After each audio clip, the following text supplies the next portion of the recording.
tudo bem? Hoje é quinta-feira, aqui nós estamos mais uma vez para juntos, apesar de cada um de nós em nossas casas, louvarmos a Deus, adorarmos o Senhor, exaltarmos o seu nome. Nessa noite nós vamos ver novamente um estudo que já foi transmitido em nossos cultos online. É um estudo trazido pela irmã Elisa, a minha irmã Elisa, e eu tenho certeza que se você não viu aquele estudo, se você não viu, não participou, você vai ser abençoado. E se você já viu e se você vir novamente, será igualmente abençoado, porque a palavra de Deus, cada vez que a gente abre a palavra e reflete sobre ela, Deus nos traz uma nova lição. E eu tenho certeza que é isso que vai acontecer nessa noite. Que Deus nos abençoe, tenhamos todos um bom culto, que o seu coração se alegre com esses momentos que vamos passar juntos e que, sobretudo, o nosso Deus se agrade do nosso culto de louvor e adoração. Que Deus nos abençoe.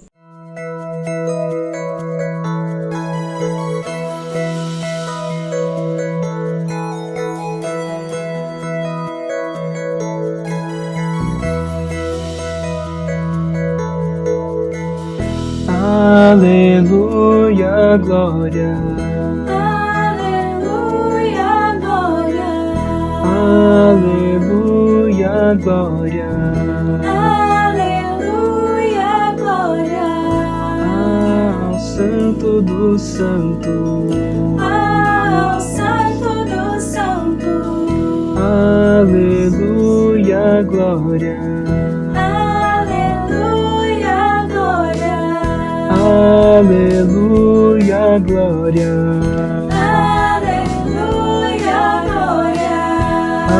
Aleluia, glória. Aleluia, glória. Ao Santo do Santo. Ao Santo do Santo. Aleluia, glória. Aleluia, glória. Que foi, que é e que virá.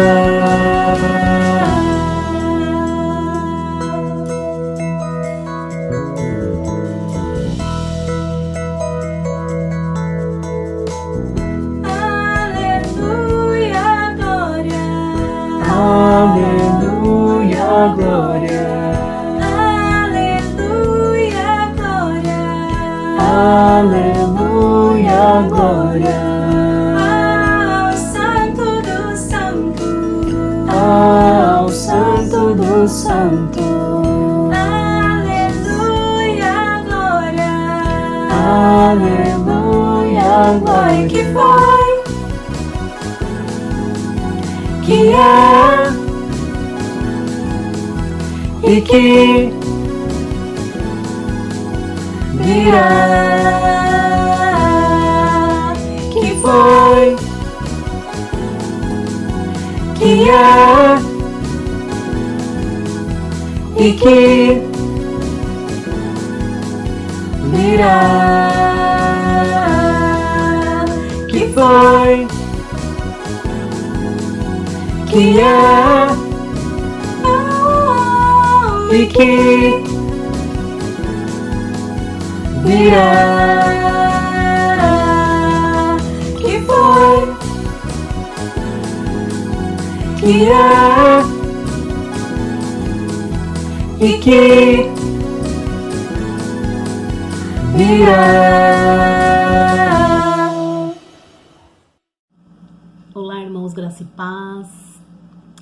O versículo de hoje está no livro de Isaías 40, 30 a 31. Os jovens se cansarão e se fadigarão, e os jovens certamente cairão. Mas os que esperam no Senhor renovarão as suas forças e subirão com asas como águias, correrão e não se cansarão, caminharão e não se fadigarão. Amém. Eu vim dizer que sozinhos nós não conseguimos. quem tem o poder para renovar as nossas forças é o Senhor.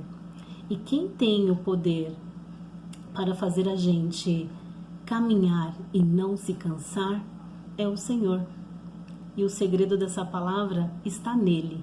Para renovar as nossas forças, dependemos do Senhor. Vamos orar para que Deus renove as nossas forças. Amém. Senhor, a nossa fé está em Ti. Precisamos, Senhor, do Seu favor nas nossas vidas. Como é bom quando colocamos a nossa esperança e a nossa confiança em Ti. Obrigada, Senhor, por tudo e obrigada pelo Teu amor. Em nome de Jesus. Amém. Amém.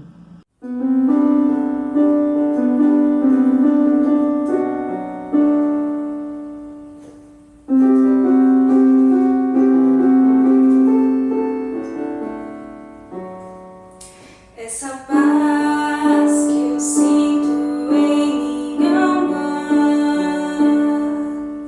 não é porque tudo me vai bem. Essa paz que eu sinto em minha alma é porque eu amo meu Senhor.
Boa noite, irmãos da Igreja Evangélica Batista Moriá. Uma alegria poder estar aqui nessa quinta-feira à noite, compartilhando com vocês um pouco da palavra de Deus e daquilo que Ele tem colocado no meu coração.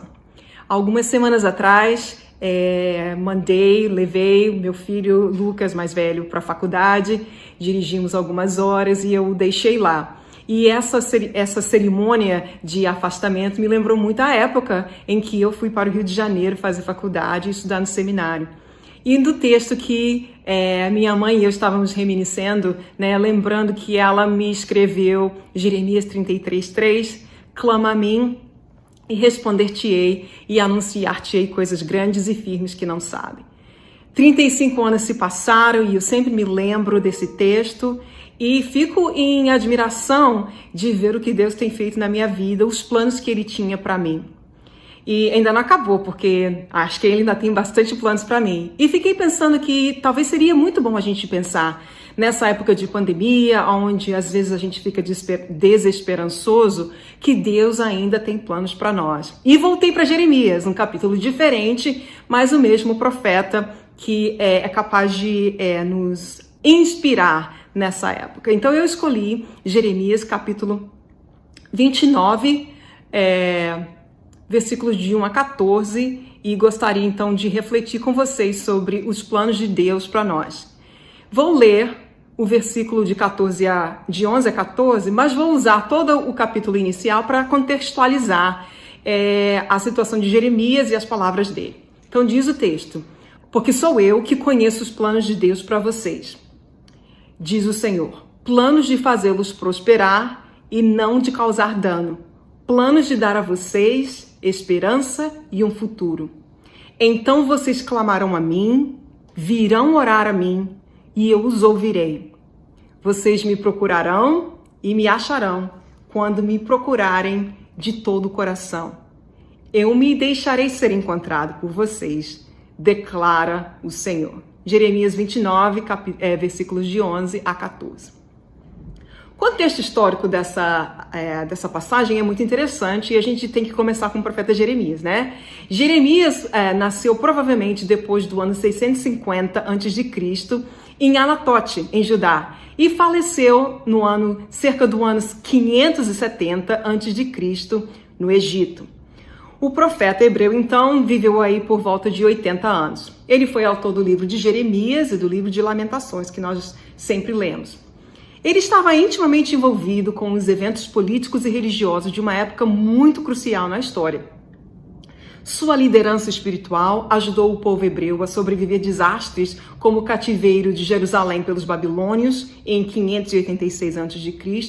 e o exílio que subsequentemente ocorreu de muitos judeus para a Babilônia.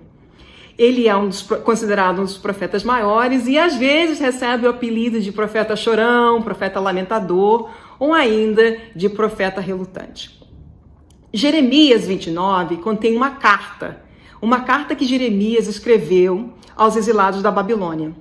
Foi especialmente direcionada aos líderes da comunidade hebraica e escrito depois que o rei Joaquim, a rainha-mãe, os oficiais do palácio, os líderes de Judá e Jerusalém e os artesãos e artífices foram levados para a Babilônia no ano 598 a.C. Nessa época, a Babilônia já havia invadido Judá e Jerusalém por 2 vezes. Primeiro no ano 605 a.C. e depois em 598 a.C. E em cada vez que a Babilônia invadiu Judá e Jerusalém, levou parte do povo judeu cativo. Ainda havia em Jerusalém uma parte considerável de judeus que não haviam sido levados para o cativeiro. Mas também, em breve, esses judeus seriam levados à força ao exílio. A carta foi levada pelas mãos de uma pessoa chamada Eleasa. Ele parece que estava em missão diplomática, uma prática que era comum no 2º milênio antes de Cristo. Essa carta foi uma expressão muito válida e muito importante do ofício profético de Jeremias. Era comum os profetas terem seus oráculos e falarem, mas nesse caso, a mensagem profética de Jeremias foi escrita através dessa carta. O povo judaico, a gente precisa estabelecer, foi levado à Babilônia pela vontade de Deus. Deus permitiu isso. Quando ele trouxe julgamento a Judá pela rebeldia de muitas gerações do povo judeu contra ele. No plano de Deus, o povo ficaria na Babilônia por um bom tempo. Então, seria melhor que eles se acomodassem e providenciassem o melhor para as suas famílias e os filhos de seus filhos. O povo judeu achava que o cativeiro seria breve. E eles estavam muito relutantes em comprar casas, terras, em casarem, em procriarem e constituírem família e vida na Babilônia. Eles achavam que o retorno para Jerusalém aconteceria muito rápido. A gente tem a ideia, ao ler o texto, de que os judeus não eram escravos ou prisioneiros em sua nova terra. Mas Deus queria que os judeus se multiplicassem na Babilônia, talvez o tanto quanto eles se multiplicaram no Egito. O exílio não significava que Deus havia esquecido do povo ou que quisesse destruí-los. Refletindo então, depois dessa introdução, na situação do povo judaico, o povo hebreu, na Babilônia, e na carta de Jeremias, no oráculo profético, a gente se dá conta, então voltando ao tema da nossa reflexão de hoje, de que os planos de Deus, eles não nos causam danos. E como é que a gente então pode dividir o texto para uma compreensão talvez assim um pouco melhor, um pouco mais focada? Primeiro ponto, os planos de Deus para nós incluem bênçãos para a comunidade também. Os planos de Deus para nós também incluem bênçãos para a nossa comunidade. Deus queria que o povo judaico trabalhasse para o bem de suas comunidades, que fosse bênção. para os seus vizinhos na Babilônia. Por isso, então, ele estava os aconselhando a construírem casas, a casarem e a procriarem. Apesar do povo ter sido levado ao cativeiro, como consequência de sua rebeldia, Deus planejava que eles fossem uma bênção aonde eles estivessem. Então, eu acho que essa lição para a gente é muito importante, porque a gente precisa aprender a orar pelos nossos vizinhos, a saber que as bênçãos que Deus coloca sobre nossas vidas também abençoam a nossa comunidade. Nessa situação particular, Deus está pedindo para que os judeus construam casas em território inimigo, né? E às vezes a gente tem essa dificuldade de orar pelos que são contra a gente ou daqueles que nos perseguem, mas o conselho de Jeremias é de que o povo deveria buscar a paz e de que deveria orar, de que deveria criar raízes lá na Babilônia. E a gente pensa então que mesmo em situações desfavoráveis, nós devemos buscar a paz e o conforto daqueles que estão ao nosso redor. Estava claro que o reino da Babilônia seria destruído. Os judeus achavam que seria rapidinho, mas Jeremias estipulou através da sua palavra profética que seria um tempo longo, né? Por exemplo, no versículo 10, ele falava: assim diz o Senhor, quando se completarem os 70 anos da Babilônia, eu cumprirei a minha promessa em favor de vocês, de trazê-los de volta para este lugar. Ainda assim, num tempo longo, ainda assim, em território inimigo, Deus encorajou os judeus a criarem raízes, a serem bênçãos, a terem uma palavra de paz e a abençoarem os seus vizinhos. E no tempo determinado, então, 70 anos, esse cativeiro chegaria ao fim. Quando nós estudamos, quando nós progredimos, quando nós adquirimos habilidades específicas, Deus abençoa a nossa comunidade também. Por exemplo, uma igreja que tenha médicos, nutricionistas, como a Igreja Batista Moriá, dentistas, psicólogos, é uma igreja mais saudável, porque esse conhecimento coletivo abençoa a comunidade. Paulo fala, né, que foi Deus que deu dom aos homens e às mulheres e os deu à igreja. Quando a gente progride, quando a gente se estabelece e segue os planos de Deus para nós, Deus abençoa também a nossa comunidade. Uma igreja que tenha contadores, economistas, pessoas da área de finanças, pode se tornar uma igreja que desenvolve estratégias melhores na área financeira do que outras igrejas que não são. Ajudar os seus membros a serem financeiramente mais sábios, através de classes, através de orientações. Quando executamos os planos de Deus na nossa vida, Ele nos abençoa e, por consequência, abençoa também a nossa comunidade. Então, o primeiro ponto que eu gostaria de fazer em relação aos planos de Deus, que não são planos danosos para nós, é de que quando Ele nos abençoa, Ele abençoa também aqueles que estão ao nosso redor, mesmo em situações favoráveis e desfavoráveis, mesmo em relação aos nossos inimigos e às pessoas que amamos. Então, é importante a gente saber de que os planos de Deus para nós incluem o nosso benefício e o benefício daqueles que estão ao nosso redor. O segundo ponto que eu gostaria de fazer sobre os planos de Deus que não nos causam danos, que não são planos danosos, muito pelo contrário, é que os planos de Deus para nós são sempre alinhados com os protocolos bíblicos. O pastor Elias mencionou no seu sermão no dia 26 de junho, por ocasião da celebração dos 59 anos da Igreja Evangélica Batista Moriá, que a igreja autêntica não deve seguir os protocolos do mundo. A igreja autêntica segue os protocolos de Deus. E a gente pensa também, né, no Dr. John Stott e nos seus ensinamentos sobre o Sermão do Monte, onde ele fala que a igreja anda na contramão. O cristão anda na contramão do mundo e apresenta essa contracultura cristã que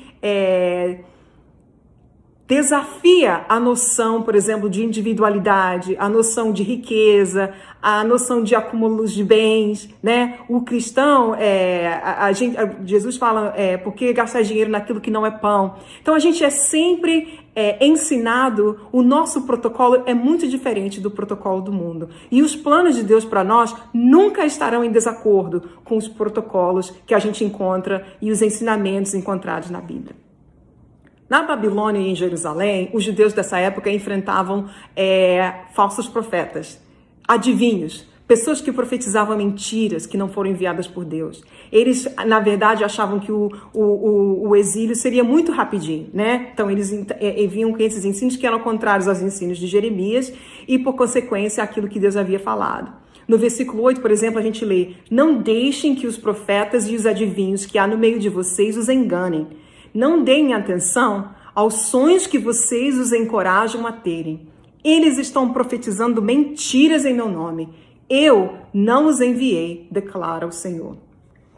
O comentário de Thompson esclarece que houve um período de muito estresse na história do Império Babilônio e profetas, tanto em Jerusalém quanto na Babilônia, estavam proclamando o fim iminente do exílil.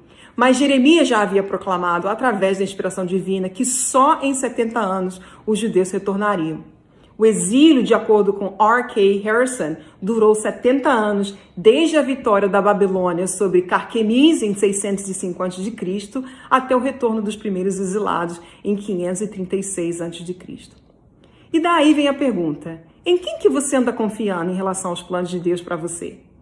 Hoje em dia a gente fala muito de fake news, a gente tira conhecimento do Facebook, do Twitter, do Instagram. De onde você anda tirando saber? As orientações que você anda recebendo, elas vêm de fontes fidedignas?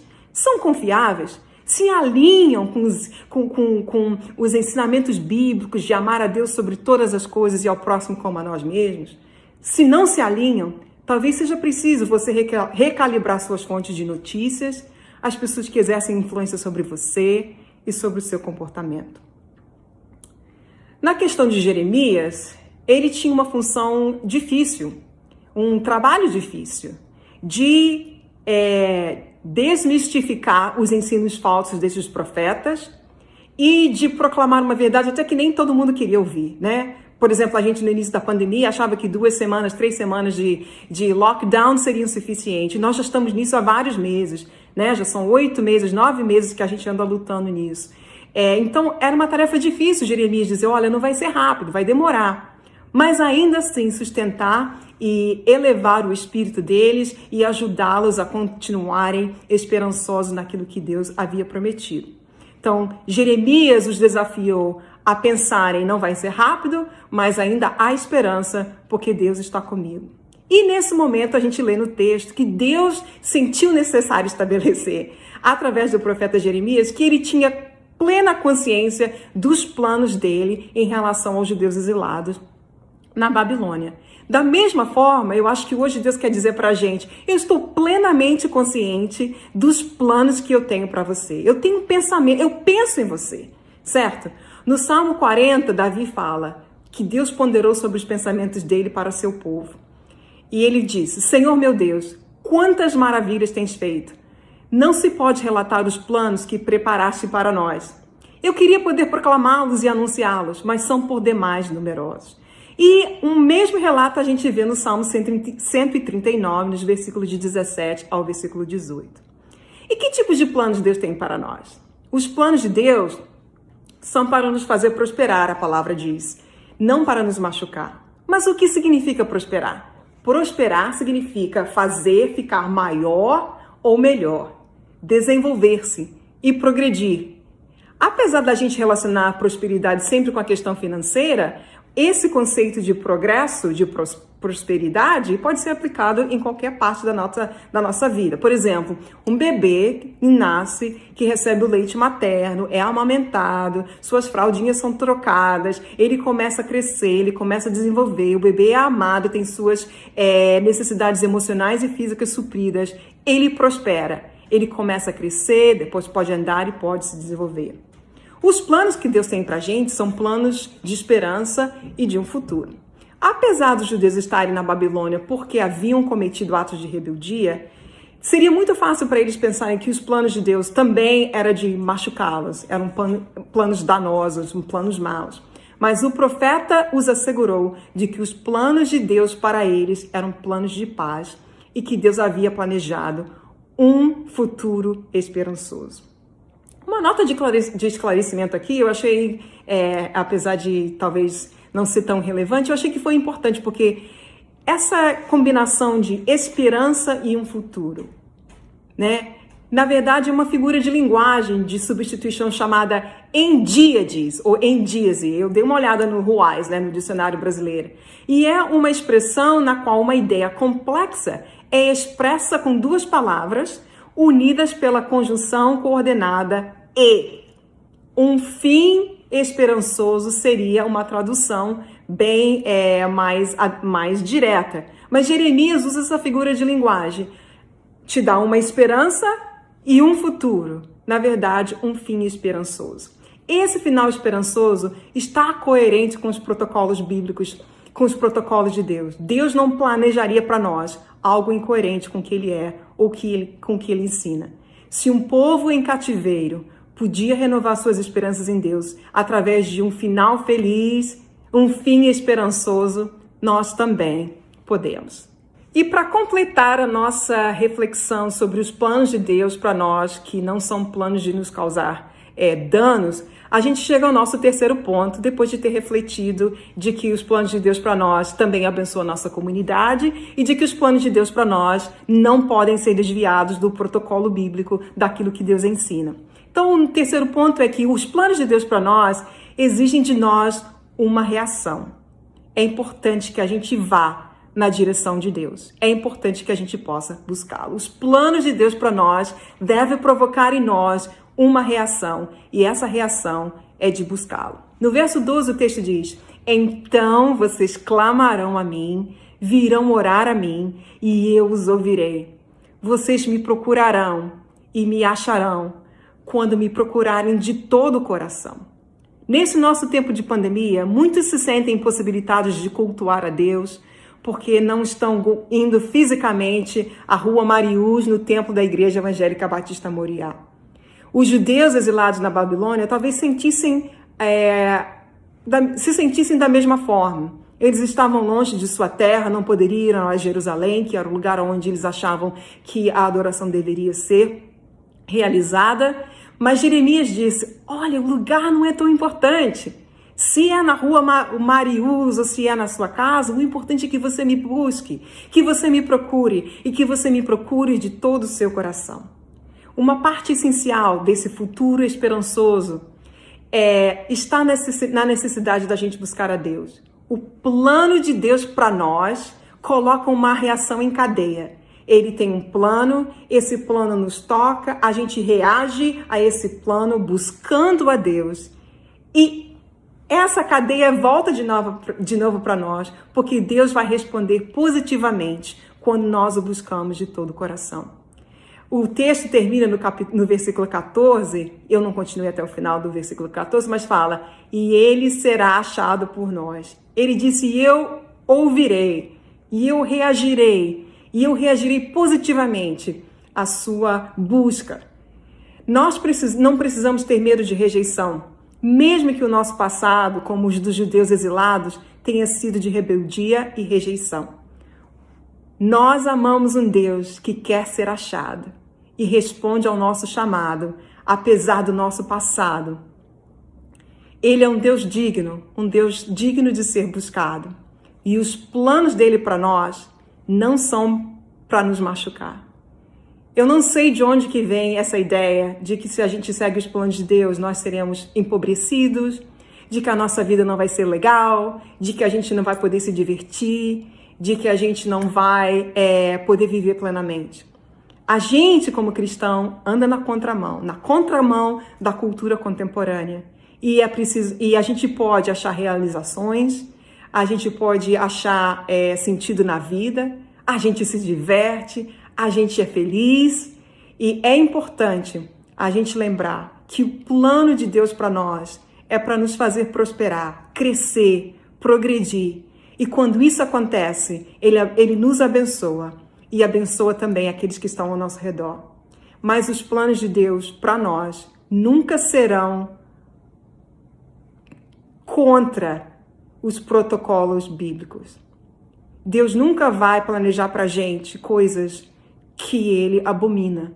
Então a gente tem um compromisso da gente, né? E é importante a gente saber desse compromisso. Mas eu posso garantir Se você é jovem, adolescente, ou se você é mais ou menos da minha idade, mas não confia em Deus e os seus planos, de que eles são maravilhosos e não há intenção alguma dele em nos machucar. Muito pelo contrário, de nos fazer prosperar. Mesmo quando a gente faz coisa errada e a gente é rebelde, os planos dele para nós ainda são planos de um futuro esperançoso. Que Deus nos abençoe.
Deus da paz.